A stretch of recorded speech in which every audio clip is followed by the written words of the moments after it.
Halo, kembali lagi dengan gue di sini admin Desu. Langsung aja, ini dia lanjutan cerita dari video sebelumnya. Gak usah banyak bacot, langsung kita masuk ke rangkumannya. Skui!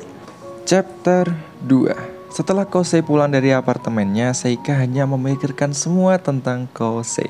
Di sini dia tidak menyangka Kosei sekarang itu tumbuh menjadi pria yang tampan. Baik masa lalu ataupun masa depan, dia menyukai keduanya. Seika beranggapan kalau mereka berdua itu adalah jodoh karena nalurinya itu yang membawanya bertemu kembali dengan Kosei. Walaupun awalnya sih Seika itu nggak mengetahui nama asli Kosei ya, dia hanya bermodalkan dengan nama panggilannya aja, Ko-chan. Tapi ya namanya udah takdir, mereka bisa bertemu kembali. Di atas kasurnya, Seika itu membayangkan namanya berganti menjadi Kusuzawa Seika, alias menikah dengan Kosei. Ya mungkin karena saking cintanya dengan Kosei, dia itu belum pacaran dengan Kosei udah membayangkan pernikahan aja ya si Seika ini. Tapi ya di sisi lain, Seika itu masih cemburu dengan gadis yang bernama Meguru. Karena ya Kosei itu gak langsung mengingat dirinya, yang dia ingat hanya Meguru. Jadi ya dia itu masih bete ya, masih cemberut gitu.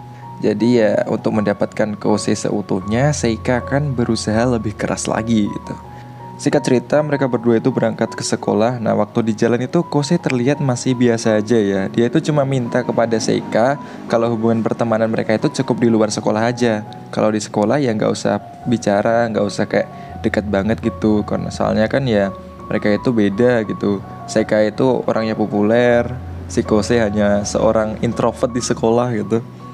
Ya, di sini itu gimana ya? Intinya Kosei itu agak canggung lah, nggak enak gitu ya. Anak biasa sepertinya itu dekat dengan anak yang populer gitu ya. Apa kata orang gitu, apa kata teman-temannya nanti gitu nanti. Ya awalnya itu Seika itu nggak mau gitu, nggak mau. Ya itu pengen ngeberitahu semua orang kalau dia dan Kosei itu berteman gitu. Tapi ya karena Kosei mintanya kayak gitu, ya dia nurut aja sama Kosei. Nah, waktu di perjalanan menuju sekolah, meskipun Seika berdebar-debar nih jantungnya ya saat bersama Kosei, tapi akhirnya dia bisa membuat wajah Kosei menjadi memerah dengan cara menggodanya. Nah, sesampainya di gerbang sekolah, mereka itu berpisah gitu ya. Dan di sekolah mereka itu kembali memanggil dengan nama keluarga mereka, yaitu Kusuzawa dan Mizoguchi gitu. Nah, saat mau pulang, Kosei itu mendapatkan pesan dari Seika nih untuk menunggunya di parkiran sekolah. Nah, di parkiran tersebut saat Kosei mengecek sepedanya Seika sambil ngecek rantainya lah gitu. Rantainya ini udah diganti apa belum, masih oke apa belum gitu. Dia itu dihampiri oleh cowok yang sering mendekati Seika yang bernama Miyasaka. Nah, ini gue benci sama nih cowok ya. Miyasaka di sini tuh curiga dengan Kosei. Dia pikir itu Kosei mau berbuat sesuatu ke sepedanya Seika gitu. Tapi Kosei di sini ngejelasin kalau dia hanya mengecek rantainya. Karena ya kemarin kan yang benerin rantainya itu dia gitu. Lalu Miyasaka itu bilang kalau Kosei itu jangan sok dekat dengan si Kusuzawa dengan si Seika.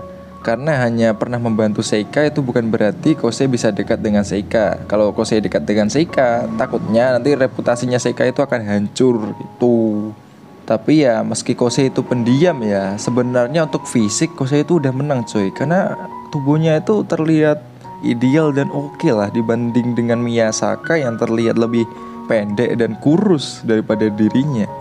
Tapi ya emang bener yang gue bilang tadi, masalah tubuh si Kosei itu menang. Tapi kalau masalah mental ya masih kurang lah ini Kosei ya. Ya di sini Kosei sempat berpikir mungkin si Miyasaka itu nggak kuat buat ngangkat alat di bengkel. Ya kalau itu sih kemungkinan besar iya sih.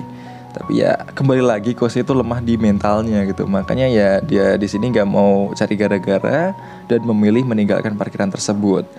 Nah di sini itu Kosei itu kecewa dengan dirinya sendiri. Dia udah ngelatih tubuhnya dengan sangat baik, tapi dia tuh lemah dengan mentalnya gitu. Kayak kok bisa kayak gini gitu. Lalu ponselnya itu berbunyi. Pas dicek rupanya itu Seika ngirimin pesan kalau dia itu lagi nyariin Kosei karena Kosei gak ada di parkiran. Lalu Kosei itu ngirim pesan kalau dia itu nunggu di luar sekolah karena di parkiran banyak orang. Tak perlu waktu lama Seika datang dan mereka berjalan pulang bersama. Kosei di sini minta kalau Seika itu ingin pulang bersama, ya mereka ketemuannya itu di luar sekolah aja. Seika di sini pun menerima permintaan tersebut asal Kosei itu mau terus pulang bersama dengan dirinya itu ya. Asal Kosei mau pulang bareng dia terus, dia akan setuju. Di sini Seika bilang kalau dia itu mau ke rumah Kose, tapi Kose itu melarang karena kamarnya itu berantakan, karena dia itu ngebuat miniatur. Nah, di sini Seika itu berfirasat Kose itu membuat figur Obunaga lagi. Nah, karena dia itu kan suka jenderal Jepang ya, makanya dipikir oh mungkin dia buat itu lagi gitu. Tapi ternyata salah, si Kose itu buat kastil Azuchi ya, sama aja sih, masih ada kaitannya dengan jenderal-jenderal gitu. Lalu Seika itu ngajak Kose ke supermarket dekat apartemennya. Tempat itu jarang ada anak-anak SMA dan lebih banyaknya itu ibu-ibu karena di sini itu banyak diskon.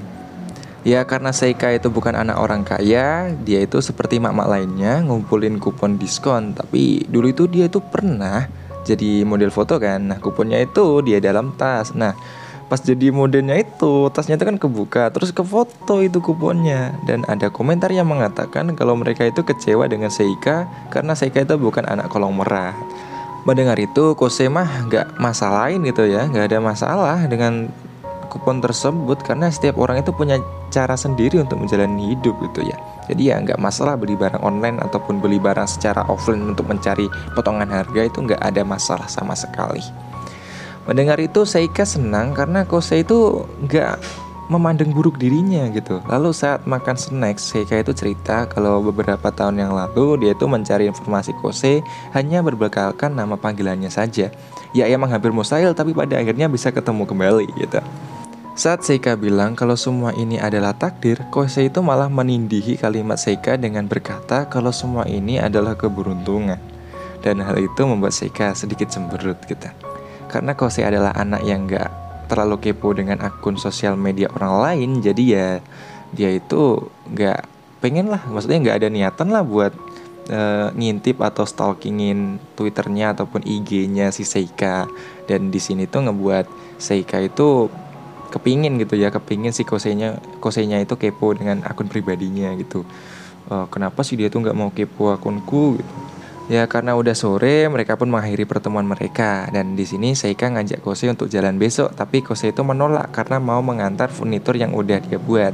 Lalu Kose itu nunjukin foto yang ada di HP-nya. Nah Seika memanfaatkan momen ini untuk melihat foto itu sekaligus nyuri-nyuri pegang tangannya Kose. Nah di sini sebagai hadiah kesembuhannya Seika, Kose itu meminta Seika untuk menunggu. Nah dia itu ingin membuat furnitur ataupun membuat apalah untuk si Seika. Intinya ya mau dibuatin entah itu figur ataupun furnitur gitu. Mendengar itu Seika itu teringat saat Kose memintanya menunggu seminggu, dan itu membuat Seika sangat senang. Keesokan harinya saat hari Sabtu, Seika itu menelpon Doguchi alias Chika. Nah di sini tuh Chika itu sampai bosen dengar ceritanya Seika gitu ya. Ya gimana gak bosen, udah tiap hari ceritanya sama. Dan itu juga sama, Kose yang mau ngebuatin hadiah lah, inilah, kan sama terus ceritanya, sampai bosen ini si Chikanya itu. Terus Seika itu tanya, kalau dia nyatain perasaannya ke Kose, kemungkinan diterimanya itu berapa persen ya? Chika menjawab, mungkin sekitar 5%. Karena sebelumnya itu Seika udah nguntip Kose, terus ngupload video Kose tanpa persetujuan, terus moto Kose diam-diam, apa nggak marah dia gitu. Dan lagi pula ya Kose kan anaknya pendiam. Untuk bersama Seika yang anaknya itu giaru banget, jadi ya perlu penyesuaian, gak bisa langsung. Jadi ya di sini itu si Doguchi alias Chika itu nyaranin Seika untuk PDKT dulu, cari apa yang Kose suka. Terus kalau udah ngebangun hubungan yang bagus, barulah nyatain perasaan gitu.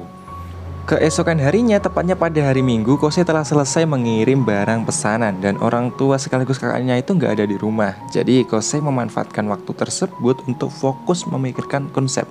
Jadi ya di sini itu berencana bikin kapal karam berwarna perak yang akan jadi hadiah kesembuhannya si Seika gitu ya. Karena si Seika itu suka kapal karam dan warna perak itu adalah warna kesukaannya Seika. Tapi ini masih konsep, belum finalnya ya guys ya. Tiba-tiba bel rumahnya itu berbunyi, dan saat dicek itu adalah Seika. Setelah masuk, Kose itu memberikan Seika minuman leci yang dia sukai.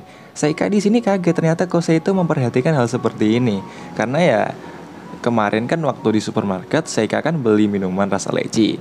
Kose kan lihat, jadi berpikir itu adalah minuman kesukaannya si Seika. Makanya di sini dia tuh nyediain minuman leci gitu. Lalu Seika di sini tuh mencoba menggoda Kose dengan meminum teh dari gelas yang Kose minum. Tapi setelah meminumnya, di sini malah dia yang malu sendiri gitu ya. Dan di sini Kose mencoba tetap tenang ya guys ya. Yaitu mencoba tetap tenang dan meminum minumannya tapi dengan sisi yang berbeda. Meminumnya dari sisi yang tidak terkena bibirnya si Seika. Gitu. Nah, di sini Seika itu bilang kalau untuk hadiahnya itu nggak usah yang terlalu susah, nggak apa-apa gitu, nggak usah yang terlalu susah gitu. Dia itu nggak minta bentuk yang susah-susah, bentuk hewan aja nggak apa-apa kok, ataupun bentuk apa gitu. Nah, di sini itu si Seika itu bilang, coba bikin bentuk burung Shimae naga gitu. Langsung lah di sini Kose itu membuatnya, dan Seika di sini itu kagum gitu ya, terdiam kagum melihat Kose yang bekerja. Tak perlu waktu lama, furnitur tersebut itu selesai dan tinggal pewarnaan. Dan besok itu udah bisa diambil oleh Seika. Dan pembayarannya itu bisa besok sekalian selesai pengecatan gitu.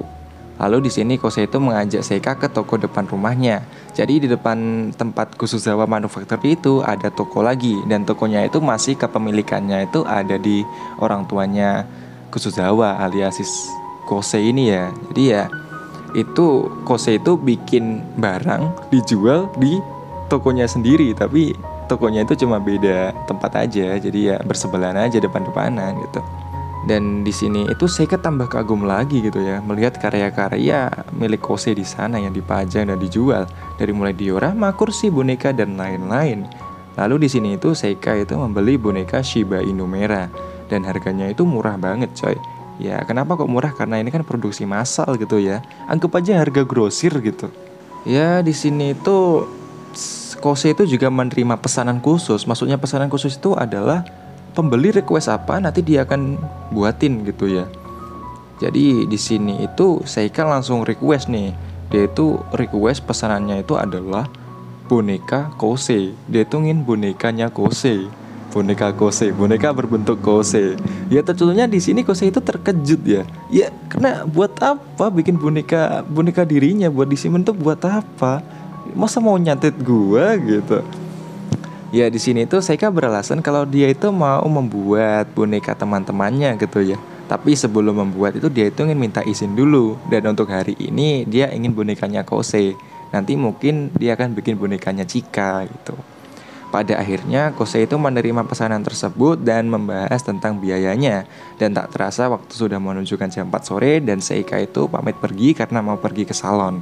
Nah waktu di jalan gitu ya, Seika itu malu-malu sendiri coy. Karena ya dia itu minta boneka Kose ya, boneka berbentuk Kose gitu. Jadi ya dia itu kayak malu gitu sebenarnya minta ke Kose, tapi dengan begini dia itu bisa memeluk Kose setiap malam saat mau tidur anjay. Lalu saat berada di salon, di sana itu ada mbak yang bernama Mbak Hinagi. Nah, di sini itu Mbak Hinagi itu bertanya kepada Seika, apa Seika sedang jatuh cinta? Orangnya seperti apa? Ya di sini Seika kaget kok nih Mbak Hinagi bisa tahu aja tentang perasaan hatinya gitu ya. Awalnya itu dia nggak mau cerita, tapi pada akhirnya dia itu cerita. Dia cerita kalau cowok itu adalah cinta pertamanya waktu SD. Mereka berpisah lalu bertemu lagi waktu SMA saat dia pindah ke sini tentunya. Ya di sini itu Mbak Hinagi kaget karena ceritanya Seika itu mirip-mirip sama drama gitu ya. Terus karena melihat warna hijau zamrud di karyanya si Kose ya, terutama di Oda Nobunaga, di sini Seika berpikir kalau itu adalah warna kesukaan Kose. Jadi dia tuh nambahin lah warna hijau zamrud di rambutnya, jadi highlight gitu, nggak jadi warna utama, tapi cuma highlight aja gitu. Jadi ya di sini rambutnya jadi rambut perak, tapi ada highlight warna hijau zamrud gitu. Keesokan harinya saat menunggu Kose untuk berangkat sekolah bersama, Seika itu penasaran nih apa Kose akan menyadari rambutnya. Gak perlu waktu lama saat Kose datang, Kose langsung sadar. Dan dia tuh berkata kalau rambutnya Seika itu sangat cantik gitu. Dan Seika itu juga terlihat sangat cantik. Dan itu membuat Seika sangat senang banget dan wajahnya langsung memerah gitu. Ya itu sebenarnya pengen berguling-guling di tanah, tapi ya kali dia berguling-guling di tanah coy. Nah di sini tuh Kose itu heran kok Seika itu nggak bawa sepeda nih. Seika di sini tuh nggak mau ngejawab dan langsung ngajak Kose untuk berangkat gitu. Sepeda nggak penting, nanti kita beli lagi gitu. Nah waktu di jalan Kose itu ngasih Seika sebuah kantong kertas. Rupanya itu adalah boneka dirinya sendiri yang udah jadi gitu ya. Pesanan Seika udah jadi di sini. Nah, Seika di sini itu kaget, kok cepet banget. Rupanya Kose itu sengaja langsung ngebuatnya gitu ya. Karena kalau dibuat nanti-nanti, apalagi dibuat pas pagi atau ada orang tuanya di rumah, bisa mati malu nanti dia itu gara-gara, loh, kok bikin itu boneka bentuk diri sendiri? Buat apa itu? Ya bisa malu nanti dia diliatin orang tuanya nanti. Nah di sini tuh Seika seneng banget ya karena boneka itu mirip banget sama Kose. BTW boneka itu dibuat dalam waktu 2,5 jam. Buset itu cepet banget coy, 2,5 jam coy. Kalau gua yang buat aduh bisa berhari-hari itu mah. Singkat cerita saat istirahat makan siang Seika itu ngajak Chika ke halaman sekolah. Sekaligus mau menunjukkan boneka Kose miliknya. Chika di sini itu sangat kagum karena boneka itu mirip banget. Dan di sini itu Seika juga cerita kalau dia itu harus memesan boneka Chika dan boneka kawan-kawan lainnya gitu. Karena kalau enggak nanti si Kosenya itu curiga, kok ini boneka cuma boneka dirinya aja yang dibuat gitu. Dan di sini Seika juga berterima kasih kepada Chika karena udah menjadi temannya sampai sekarang. Dan di sini Chika itu tersentuh dan dia juga bilang kalau perkataannya kemarin tentang Kose itu cuma bercanda. Dia cuma bercanda kalau bilang Kose tidak tertarik dengan si Seika. Dan di sini dia itu juga bilang asal Seika mau berusaha pasti bisa dapetin Kose kok gitu. Mana mungkin Kose itu menghampiri rumahnya Seika jika dia tidak mengkhawatirkan dan peduli dengan Seika gitu ya. Dan dia intinya di sini itu Chika menyemangati Seika untuk terus mengejar Kose apapun yang terjadi karena ya udah tahu gitu kalau Seika itu suka sama si Kose. Jadi ya kejar aja cintamu bos gitu. Lalu saat pulang sekolah Seika itu juga memesan boneka Chika gitu ya. Dan di sini itu Kose ya langsung setuju aja gitu. Tapi ya setengahnya itu Kose itu bilang kalau mau bikin boneka teman-teman semuanya ya itu kan perlu modal banyak. Apa kamu nggak keberatan? Nah di sini itu Seika bilang kalau dia itu dapat penghasilan itu nggak dari model aja, dia juga dapat AdSense dari YouTube gitu. Jadi ya aman-aman aja dia. Ya tambah kaget ya di sini Kose. Wah kamu punya channel YouTube ternyata. Ya wah tapi ya namanya AdSense dicampur biaya dari pekerjaan model ya oke lah itu untuk anak SMA. Jadi ya untuk kalian tolonglah bantuin channel ini rame lagi ya. Kalau ada AdSense kan tapi juga lebih semangat juga. Dan singkatnya setelah itu ya si Seika itu mampir ke rumahnya Kose untuk mengambil pesannya, yaitu boneka burung yang kemarin yang belum selesai dicat sekarang udah jadi, itu diambil dan pembayaran. Singkat cerita, sekolah Kose itu akan mengadakan festival olahraga. Nah karena Kosenya itu nggak mau ikut lomba, dia itu milih jadi panitia. Nah itu namanya malah disebut sama si gurunya itu, otomatis teman-temannya pada tahu kalau dia itu mau jadi panitia. Dan di sini panitianya kan kurang satu. Seika yang udah tahu namanya Kose dia langsung angkat tangan nih dengan cepat gitu ya, mengajukan diri buat jadi panitia. Dan di sini nampak lah Miyasaka itu nggak senang kalau si Seika itu jadi panitia, mendingan ikut lomba aja biar tambah populer gitu. Dan beberapa cewek juga menyarankan si Seika untuk ikut lomba. Tapi ya Seika di sini tetap memilih untuk jadi panitia. Ya itu niatnya aja biar dekat sama si Kose ya kan ya. Lalu saat mengajak Kose ke ruang rapat gitu ya, di sini Kose itu bilang kepada Seika kalau Seika itu ikut bersamanya nanti kepanitiaan, apa ketenarannya Seika itu nggak akan rusak gitu. Seika yang sadar yang bilang hal seperti itu kepada Kose adalah Miyasaka, dia pun di sini mau menuju ke tempatnya Miyasaka untuk memarahinya ya kan ya. Tapi tangannya langsung ditahan oleh Kose. Ya di sini karena hampir jatuh, Kose pun memeluk si Seika yang hampir jatuh gitu ya. Dan setelah seimbang lagi dia langsung menjauhkan dirinya gitu. Nampak Seika di sini wajahnya langsung memerah, sangat merah. Kose pun juga mengalihkan pembicaraan dan mengajaknya ke ruang rapat. Singkat cerita setelah rapat berakhir, Kose dan Seika dipilih menjadi komentator. Karena ya nasi udah jadi bubur, Kose akan melakukan pekerjaan tersebut dengan bersungguh-sungguh ya. Meskipun mentalnya itu sangat lemah, jadi dia akan berusaha untuk bisa berbicara di mikrofon. Lalu mereka berdua pergi menuju perpustakaan untuk mencari informasi di buku dan menonton video. Karena di perpustakaan mereka tidak boleh berisik, jadi ya mereka itu pakai headset dan otomatis mereka berdua harus mendengarkan video itu secara berdekatan karena kan pakai headset. Dan hal itu tentunya membuat Seika itu semakin berdebar-debar gitu. Ya memang kalau untuk Seika jadi komentator udah oke lah, biasa dia udah kayak bicara di depan umum itu udah oke banget gitu. Tapi kalau untuk si Kose itu masih sangat sulit banget karena mentalnya itu waduh, untuk bicara di depan orang itu sangat-sangat kecil. Dan sejak saat itulah Kose terus belajar untuk menjadi komentator dan tak lupa juga setelah dia latihan, dia juga berusaha menyelesaikan bonekanya pesanannya si Seika ya kan, boneka Chika gitu. Dan tak terasa hari di mana festival diadakan pun tiba. Mereka berdua berangkat pagi dan membantu OSIS dan panitia lainnya menyiapkan tenda dan lain-lain. Para senior dan beberapa cewek di sana memuji Kose karena sangat terampil dalam menyiapkan tenda dan sebagainya. Di sini malah Seika itu yang terlihat bangga cuy, bukan si Kosenya, malah Seikanya yang terlihat bangga gitu ya. Karena ya gimana lagi, orang yang dia suka itu dipuji-puji di sini, dan dia malah cerita juga nih kalau Kose itu punya bengkel, dia tuh bisa bikin kerajinan bla bla bla, diceritain lah itu.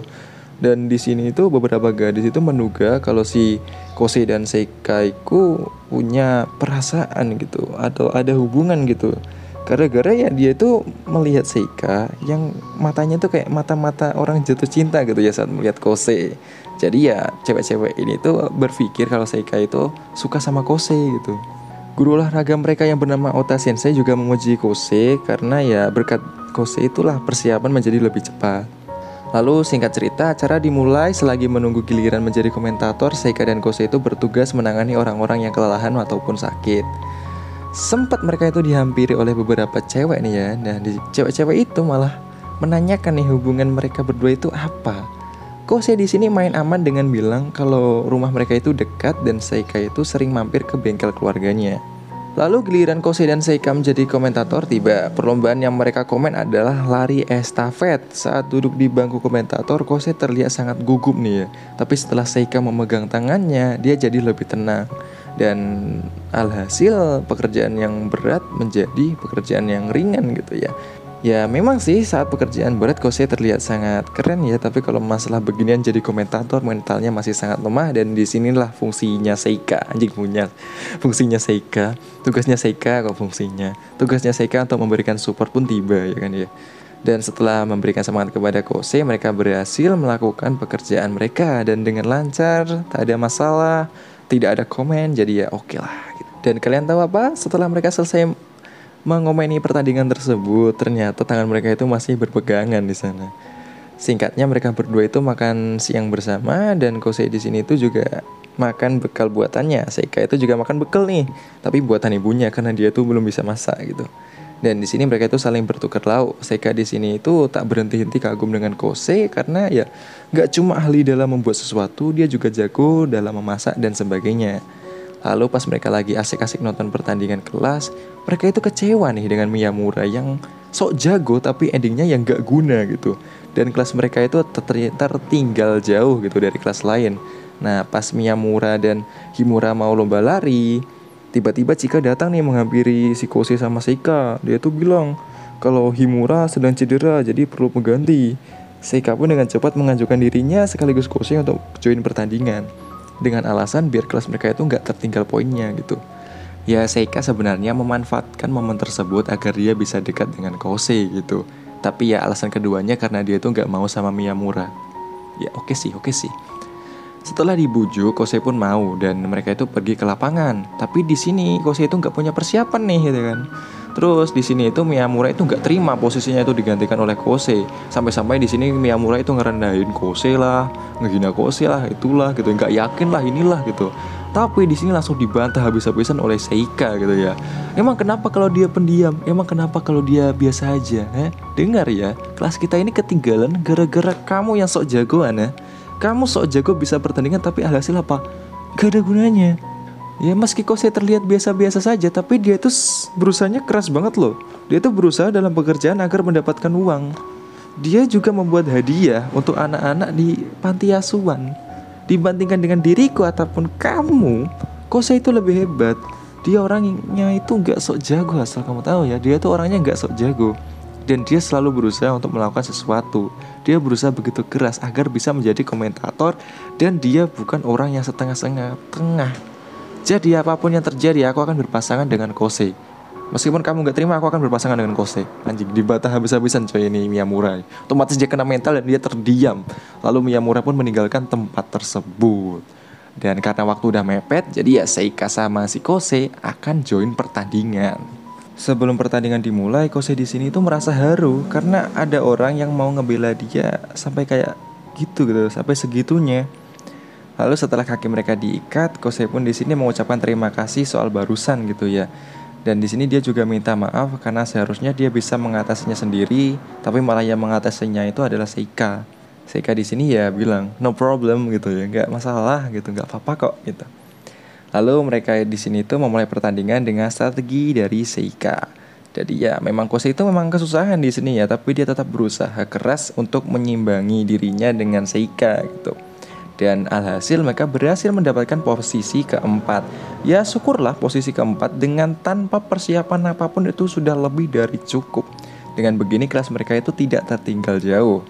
Setelah festival selesai, Seika itu menemui Kosei di luar gerbang sekolah ya kan ya untuk pulang bersama.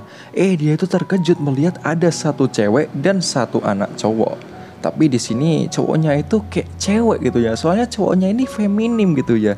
Dengan tubuh yang ramping, gak terlalu tinggi cowoknya ini. Dan pakaiannya juga kayak pakaian-pakaian yang feminim gitu. Jadi ya, ini cewek, cowok, tapi kok feminim gitu.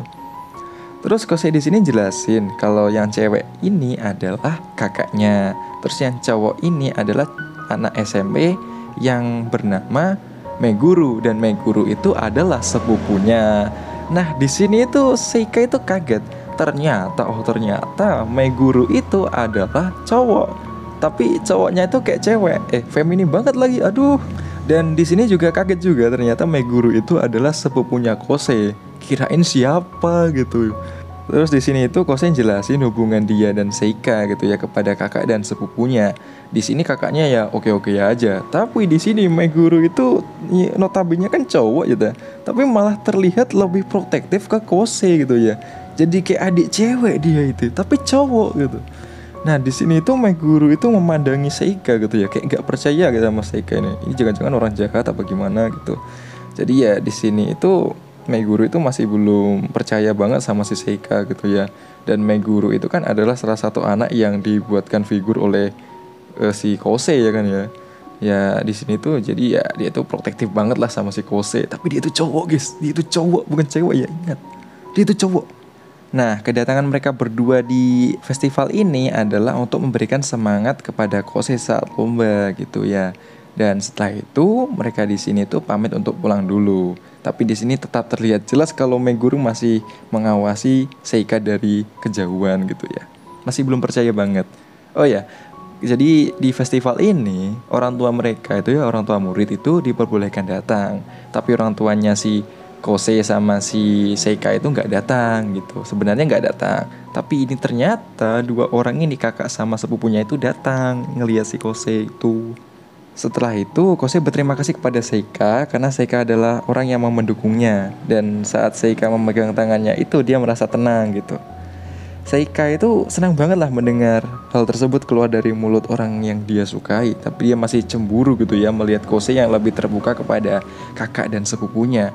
Tapi untuk memastikan, di sini Seika bertanya kepada Kosei, apakah Kosei masih tertarik dengan perempuan? Lalu dengan lantang Kosei menjawab kalau dia itu tentu saja masih tertarik dengan perempuan. Dan cerita pun bersambung. Oke, jadi ya kenapa kok sih di akhir itu Seika itu masih penasaran dengan Kosei itu suka perempuan apa enggak? Ya karena dia tuh terbuka banget dengan Meguru. Ya notabene adalah cowok tapi feminim gitu ya. Kalian tahu trap di anime? Ya itulah Meguru gitu ya. Trap dia itu. Aduh, entah kalau dibikin anime itu dibikin feminim banget atau enggak ya. Kalau dibikin feminim banget ya masih oke lah untuk dilihat. Tapi harus ingat dia itu berbatang cuy. Dia itu berbatang, dia itu cowok ya. Dan seperti biasa kalau ada yang kurang bisa ditambahkan di kolom komentar. Mohon maaf jika admin penyampaiannya masih belum enak ya kan ya. Dan jangan lupa subscribe, like, comment, dan share video ini ke teman-teman kalian, guru-guru kalian atau siapapun itu. Bantu admin untuk memperbaiki adsense admin. Admin butuh uang. Admin itu bukan orang yang munafik guys. Karena ya fun fact ya, ini novel harus beli ya guys, gak dapat PDF gratis gitu. Oke, sekian dari admin pamit dulu, bye.